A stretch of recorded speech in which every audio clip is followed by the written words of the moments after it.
میرا پروردگار فرماتا ہے جو کسی مسلمان کو جان بوجھ کے ناحق قتل کرے گا اس کی جزا جہنم ہے، اس کا ٹھکانہ جہنم ہے، ہمیشہ اس ٹھکانے میں رہنے والا ہے۔ احباب غور کرو نا، میرا پروردگار فرما رہا ہے اللہ اس پہ غصے بھی ہوگا، پروردگار اس پہ لعنت بھی فرما رہا ہے، اور یہ جو عذاب ہے کوئی عام عذاب نہیں ہے، عذاب عظیما،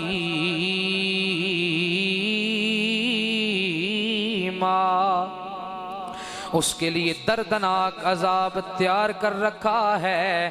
یہ کس بندے کی بات ہو رہی ہے؟